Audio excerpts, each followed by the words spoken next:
I'm back. Yes. It feels so awkward to be honest, facing the camera again and speaking. Pero I'll try my best to, you know. Okay. So I am back. Namiss ko kayo. Namiss ko magsalita sa camera. Namiss ko kayo kausap. Kahit hindi ko naman kayo kaharap, kahit camera lang kausap ko. And namiss ko gumawa ng mga videos. I missed making YouTube videos. And it's sad because I missed a lot of opportunities in YouTube, which I was supposed to do before last year. Okay, sige, napapa-English na ako. So, anyways, I am back. And ang dami naging pangyayari sa buhay ko na hindi ko nilabas dito sa YouTube. Na ang dami kong naging events, na hindi ko na video, hindi ko na record. Ang dami naging happenings sa buhay ko. Halos 6 months hindi ako nakapag-upload. And dun sa 6 months na yun, ang dami naging pangyayari. Actually, ang dami kong mga nakuhang opportunities sa school, sa family, ang dami kong naging obligasyon. So, actually, eto na. The reason why I wasn't making any videos at all in 6 months kasi naging busy ako due to busyness. Busyness, yes, busyness. Dami naging ganap sa buhay ko, lalo sa school actually, kasi I'm already in 9th grade and I'm already in high school. So, high school na ako. And ang dami kong naging ganap sa school, lalo na sa academics, and dumagdag pa yung extracurricular activities. So, ang dami kong naging activities, halos minsan sa mga group activities namin, minsan ang dami namin ginagawa. And lalo na sa school ko, I'm actually part of a higher section, which is sa higher section na yon is puro mga batang estudyanteng competitive, mga matatalino. Kahit hindi naman ako matalino, namin ko hindi ako matalino. Pero ayun, kidding aside, ang dami naming ginagawa. And lalo na may time na napipili ako as a leader of the group. So, I had to focus. Kinailangan kong mag-focus doon. So, hindi ko na naasikaso yung channel ko noon. And sa extracurricular activities naman, marami akong sinalihan ng mga, hindi naman ganun karami. May mga sinalihan akong competitions, like in-invite ako ng mga teachers. And actually, sumali ako last November sa pageantry ng school namin, which is nung intrams. Yeah. Sumali ako sa pageantry since in-invite ako ng teacher ko noon. And it actually went well naman. So, sayang kasi hindi ko siya na-videohan. To be honest, during sa 6 months na, sabihin na natin hiatus. Diba? Hiatus. Sa 6 months na rest or break ko sa YouTube, during sa 6 months na yun, nakatatak pa rin sa isip ko yung channel ko. Like, iniisip ko anong gagawin ko sa channel ko. Kasi hindi ko na siya naasikaso. And, yeah. So, nakatatak pa rin talaga yung sa isip ko na kahit ang dami ko nang ginagawa, nasa isip ko pa rin yung channel ko. So, nga lang, hindi lang talaga ako nagkaroon ng chance na maasikaso yung channel ko dahil sa maraming ginagawa sa buhay and sa school. Lalo na sa school. And isa pa pala, I'm happy to share it with you guys that I actually started a business last year. I actually started my small business last year, which is I started a crochet business, which is gumagawa ako ng mga ginansili ng mga things like headbands, flowers, ano pa ba? ang ginawa ko din, ano eh, um, alam mo yung hand warmers, I actually made that. And then, mga keychains. So, ang dami kong ginawa na ng mga projects sa business ko, sa crochet. And I started crocheting when I was like, March. You know, it was like March. Around March siya. Basta last year ako nag-start. And then, nag-start na ako sa business ko nung around August na. Mid-year ng 2023. So, actually, ang dami ko rin naging benta nun. And isa pa yun sa reason kung bakit hindi ko na nakasikaso yung channel ko. Kasi nag-focus ako sa business. Nag-focus ako sa business ko. Business.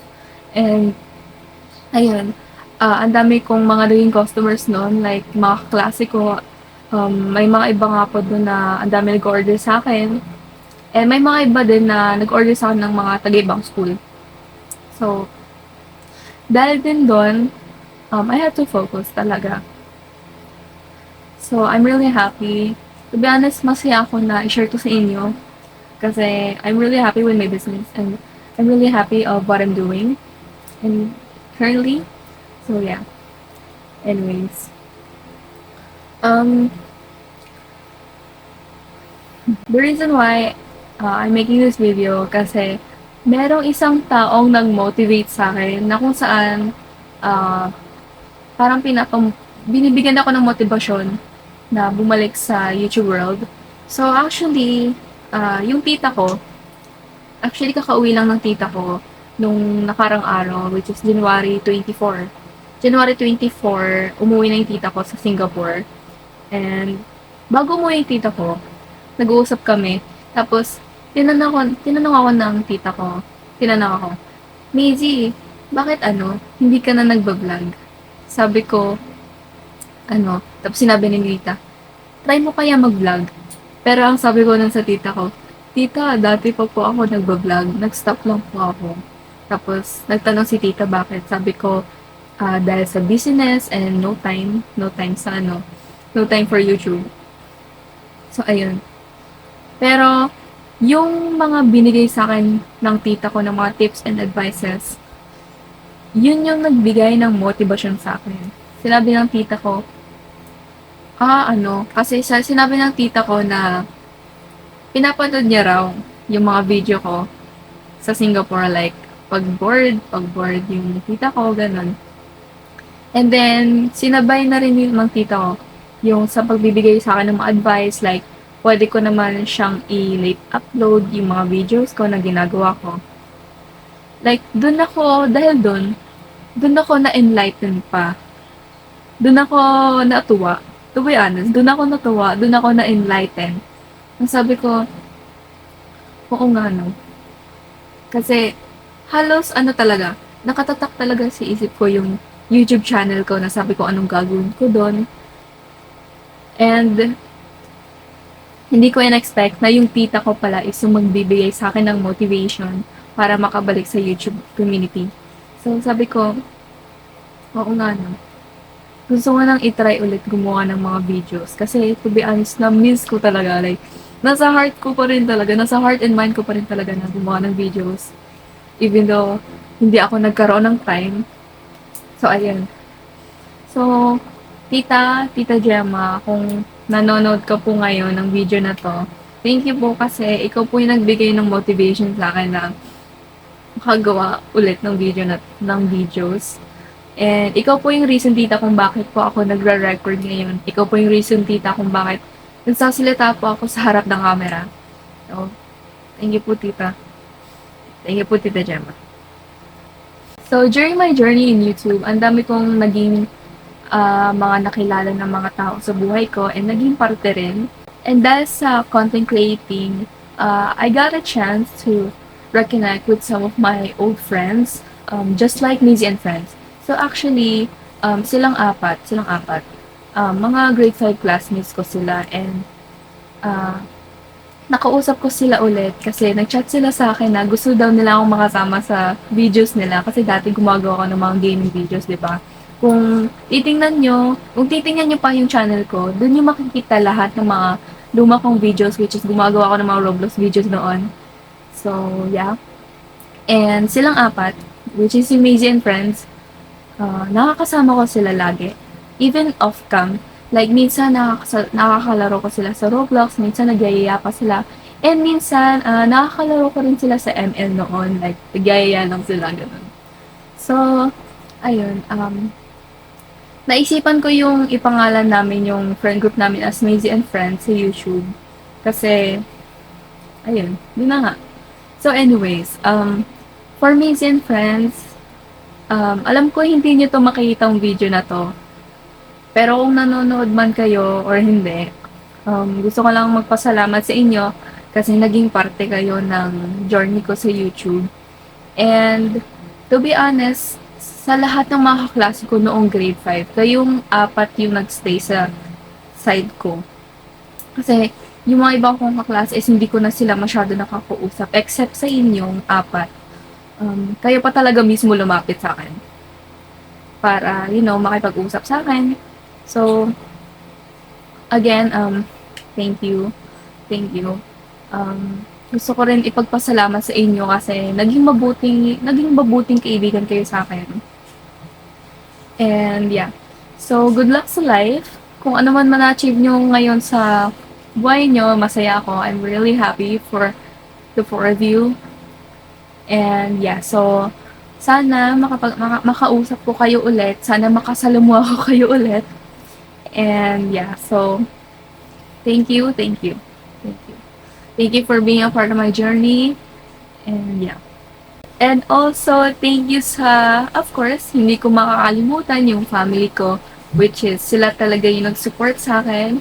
Of course, yung parents ko, kuya ko, mga tito at tita ko, mga lolo-lola ko, and si mama, papang, tapos mga pinsan ko, actually, kayo po talaga yung lagi kong nakakasama sa mga video ko, which is makikita nyo naman, if titingnan nyo rin ulit, yung mga luma kong video, minsan nakakasama ko yung mga family ko sa vlogs ko.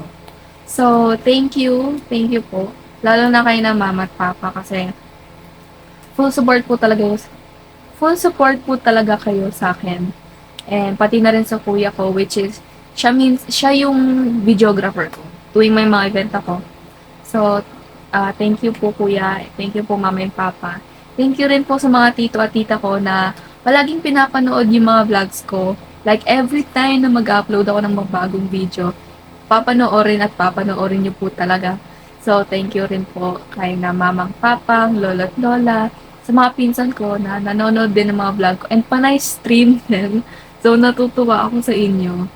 So, thank you po sa family ko. Thank you sa full support nyo. Thank you sa pagmamahal na pinapakita nyo sa akin by watching my videos. So, thank you po. Alam ko na konti lang makakapanood ng video na to, pero okay na yan kasi pala decision ako. So anyways, baka gumawa ako ng new channel in the future. Hindi ko pa sasabihin kung ano yun. Okay, hindi ko pa sasabihin kung ano yung magiging pangalan niya. Kasi pinag-iisipan ko pa actually and nagde-decide pa ako kung ano yung papangalan ko. Sa gagawin kong channel, baka ang gagawin ko is new content siya or either vlogs ulit. Pero gagawin ko siya aesthetically pleasing. Like yung parang mga, alam niyo yung mga calm and aesthetic vlogs. Basta ganun. Pero pag-iisipan ko pa because I might try a new content in order for it to be entertaining. And yes. Pero itong channel na to, which is Maisie Lerio, i-keep ko pa naman siya. And magde-decide din ako kung anong content din yung gagawin ko. Para, kasi to be honest, nanghinay ako sa channel na to. Ayoko siyang pakawalan, ayoko siyang i-deactivate. Kasi sayang lahat ng pinaghirapan ko, ang dami na naging achievements ng channel na to. So, ayun, sayang siya. So, mag-organize and magpa-plan ako para mapagplanuhan ko kung anong mga videos and content ang ma-upload ko sa channel na to and sa gagawin ko rin na bagong channel in the future. Sana masuportahan nyo pa rin ako. So yes, thank you very much. Thank you very much. So that's all. I might I might make a new channel in the future. So once again, special mention ulit. Thank you sa family ko na nagsusupport sa akin, sa mga teams na nagawa ko. Team lang pala. Sa team na nagawa ko, which is yung Maisie and Friends, which is 5 kami doon. And sa YouTuber na naka-collaborate ko noon sa isa kong gaming video, which is, ka-schoolmate ko siya noon actually yung elementary. So, thank you. Thank you sa mga taong yun. Thank you very much.